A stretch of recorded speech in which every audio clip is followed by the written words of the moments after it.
नमस्कार दर्शक बंधु आपण समस्त को शिवरात्रि हार्दिक अभिनंदन। शिवरात्रि उपलक्षे आज मु प्रस्तुत करी सागू उपमा। जो मैंने जागर रे पियाज रसुण खाऊना से मैंने सागू उपमा घरे प्रस्तुत करंतु। यह उपमा खाइबा बहुत स्वादिष्ट एवं स्वास्थ्यकर। जेकोसी ओषा बार रे भी यही उपमा खाई पारिबे। अन्य दिन भी यह आपण सकाळ जलखिया खाई पारिबे, टिफिन बॉक्स रे भी पिला मानकु देई पारिबे। वर्तमान सेति आवश्यक सामग्री एवं प्रस्तुति प्रणाली देखि नबा। वर्तमान सागू गोटे कप नहीं एबे मु सागू को धोई नौची।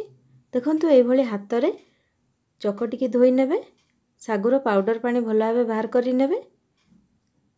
एभली भावे मु दुई थर सागू को धोई नेली।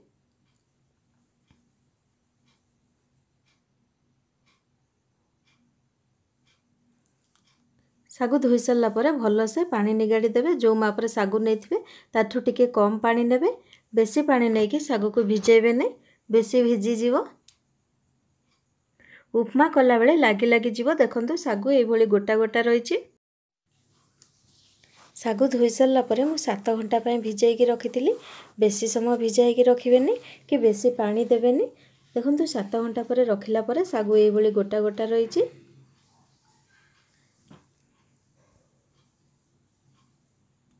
सागू उपमा पय आवश्यक सामग्री देखि नबा। सेति पय टमाटो नेछि, स्वाद अनुसार लूण, ग्रीन मटर, गाजर नेछि ओली छोट साइज रो काटी नेछि, 2टा आलू नेछि, चीना बादाम, किछि काजू नेछि, चना डाली गोटे चमच, जीरा गोटे चमच, भूसंग पत्र, कंचा लंका 2टा नेछि, मझिरु एभली फाळ करी नेछि, देसी घी, हेंगू। वर्तमान कड़ाई गरम करी नबा। सेथिरे देसी घी गोटे चमच दबा। जेहेतु पूजा पाई करूची घी दउची, अन्य दिन रिफाइन तेल भी दे परिवे। चना डाली गोटे चमच नबा। जीरा गोटे चमच दे दबा। चना डाली टिके फुटी सारला परे जीरा देबे। एबे हमें भूसंग पत्र कंचा लंका दे दबा। ए सब को टिके समय भाजी नबा। हेंगू अल्प दे दबा। हेंगू दे सारला परे टिके समय भाजी नेबा।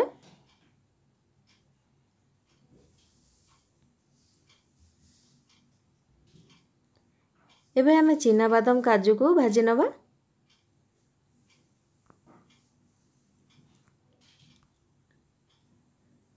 देखंतु एबे तो हमर बादाम काजू भाजी हे गलानी।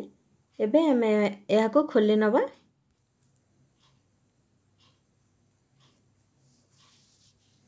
वर्तमान आम से कड़ाई रे देसी घी आ गोटे चमच नबा। घी गरम होला परे आलू को दे दबा, मटर दे दबा, गाजर दे दबा। एबे हमें स्वाद अनुसार लूण दे दबा। ए सब को टिके समय भाजी नबा।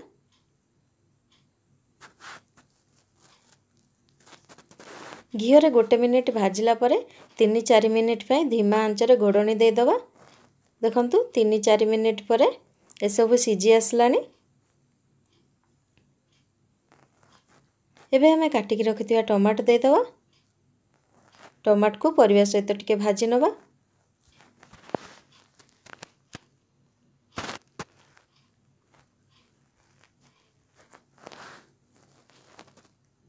वर्तमान तो टमाटो भाजी गलानी। एबे हमें सागुदाना को दे दबा। सागुदाना दे सारला परे गोटे मिनिट एपट सेपट करि नेबे। सागुदाना सहित परिवा को भल भाबे मिसई नेबे। देखंतु एबे तो ए सब टिके भाजी आसलानी।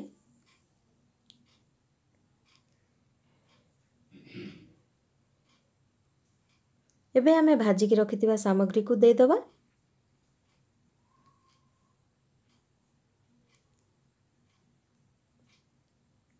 छुंक हेतिबा सामग्री दे सारला परे सागू उपमा सहित भल भाबे मिसई नेबे।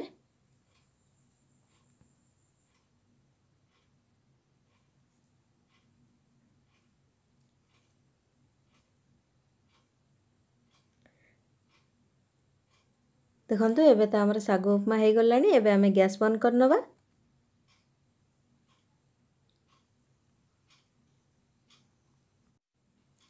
बर्तमान आमर प्रस्तुत हो गला शिवरात्रि स्पेशल सागू उपमा। जदि आपण मानक ये सागू उपमा रेसिपी भल लगी लाइक शेयर कमेंट करंतु। सर्वप्रथमे मो रोषेई वीडियो देखा चाहूले सब्सक्राइब करनियंतु। धन्यवाद।